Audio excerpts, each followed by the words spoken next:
स्वागत है आपका मेरे YouTube चैनल पर एजुकेशन विद राहुल इंदौर पर।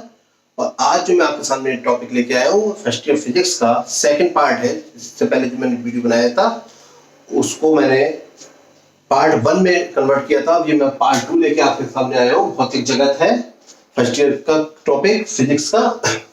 तो उसमें मैंने आपको टॉपिक में छुड़वा दिए थे, मैंने पॉइंट लगाए थे प्रकृति के मूल बल।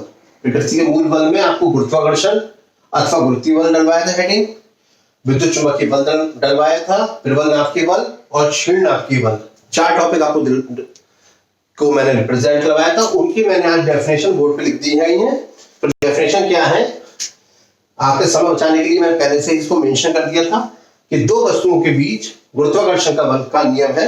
दो वस्तुओं के बीच गुरुत्वाकर्षण बल उनके द्रव्यमानों के गुणनफल के अनुक्रमानुपाती तथा बीच की दूरी के वर्ग के व्युत्क्रमानुपाती होता है। ये आपका कहलाता है गुरुत्वाकर्षण का नियम। दूसरा आ जाता है आपका इसमें विद्युत चुंबकीय बल। विद्युत चुंबकीय बल क्या होता है, दो बिंदु आवेशों के बीच आकर्षण या प्रतिकर्षण, आकर्षण अथवा प्रतिकर्षण बल का परिमाण दोनों आवेशों के परिमाणों के गुणनफल के अनुक्रमानुपाती तथा बीच की दूरी के वर्ग के व्युत्क्रमानुपाती होता है। यदि आवेशों के परिणाम Q1 व Q2 हो तो उनके बीच की दूरी R हो तो कूलॉम बल के नियम से, यानी कूलॉम का नियम क्या कहलाता है हमारा, F इज डायरेक्टली प्रोपोर्शनल टू, यानी F जो है वो अनुक्रमानुपाती, ये निशान होता है अनुक्रमानुपाती का Q1 Q2 upon R square. यहाँ क्या करते हैं, अनुक्रमानुपाती का जो निशान है उसको हम हटा के एक कांस्टेंट वैल्यू ले लेते हैं K। तो F बराबर हो गई K Q1 Q2 upon R square. यहाँ पे K जो है वो एक नियतांक है, यहाँ पे K एक नियतांक है। उसके बाद देखेंगे हम लोग, जब आवेश गतिमान होता है तो वह एक निश्चित क्षेत्र उत्पन्न करता है। जब अन्य आवेश इस चुंबकीय क्षेत्र के भीतर गतिमान होता है तो उस पर एक चुंबकीय बल भी कार्य करता है। सामान्यतः भौतिक तथा चुंबकीय क्षेत्रों को पृथक नहीं किया जा सकता है, अलग अलग नहीं किया जा सकता है, क्योंकि एक परिवर्ती वैद्युत क्षेत्र चुंबकीय क्षेत्र को उत्पन्न करता है, जबकि एक परिवर्ती चुंबकीय क्षेत्र वैद्युत क्षेत्र उत्पन्न करता है। अतः अलग अलग ना हो सकने से वाले वैद्युत तथा चुंबकीय क्षेत्रों को संयुक्त रूप से वैद्युत चुंबकीय क्षेत्र कहा जाता है। इन क्षेत्रों को अलग अलग ना हो सके, चाहे वैद्युत क्षेत्र हो या वो चुंबकीय क्षेत्र हो, तो वो कहलाते हैं आपके वैद्युत चुंबकीय क्षेत्र। उसके बाद हमारा अगला टॉपिक था प्रबल नाभिकीय बल। बहुत शॉर्ट में परिभाषा लगाई प्रबल नाभिकीय बल की। वो क्या है, नाभिक में न्यूट्रॉन और प्रोटॉन, यहाँ क्या कहते हैं, नाभिक में प्रोटॉन और न्यूट्रॉन को एक साथ बांधने वाला बल प्रबल नाभिकीय बल कहलाता है। न्यूट्रॉन और प्रोटॉन को जो बल एक साथ बांधेगा उसको हम कहते हैं प्रबल नाभिकीय बल। अगला टॉपिक आता है क्षीण नाभिकीय बल।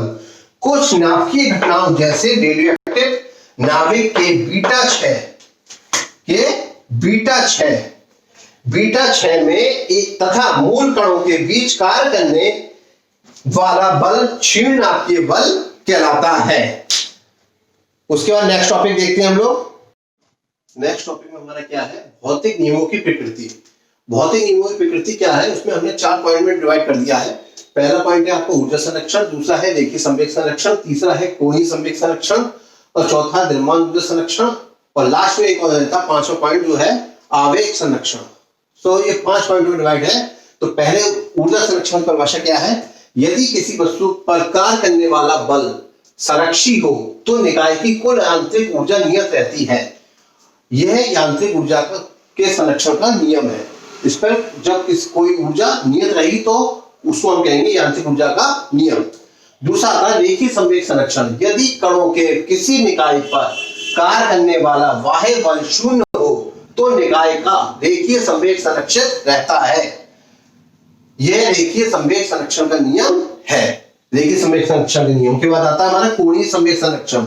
यदि कणों के किसी निकाय पर कार्य करने वाला बाह्य बल आघूर्ण शून्य हो तो निकाय का कोणीय संवेग संरक्षित रहता है।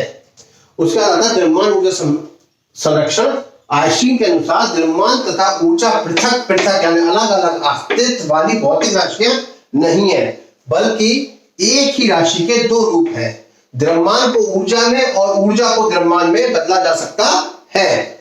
द्रव्यमान तथा ऊर्जा के बीच जो तुल्य संबंध है वो हमारा कहलाता है E बराबर mc², जहां पर हमारा E जो है वो ऊर्जा है, m द्रव्यमान है और c जो है वो हमारी प्रकाश की चाल है। उसका नेक्स्ट टॉपिक आता है हमारा आवेश संरक्षण। इसके अनुसार एक विद्युत निकाय का कुल आवेश संरक्षित रहता है। ये आपका फर्स्ट ईयर क्लास का पहला चैप्टर कंप्लीट हो गया, फिजिकल वर्ल्ड। जिन लोगों ने मेरा पार्ट 1 नहीं देखा होगा वो मैं डिस्क्रिप्शन में उसका लिंक शेयर कर दूंगा, वो लोग वहां पे जाके उसको देख सकते हैं। और उम्मीद करता हूं मुझे आपको ये वीडियो पसंद आया होगा, और साथ ही साथ मेरे चैनल को सब्सक्राइब जरूर कीजिएगा और अपने दोस्तों में उसको शेयर कीजिएगा और लाइक जरूर कीजिएगा। Thank you so much.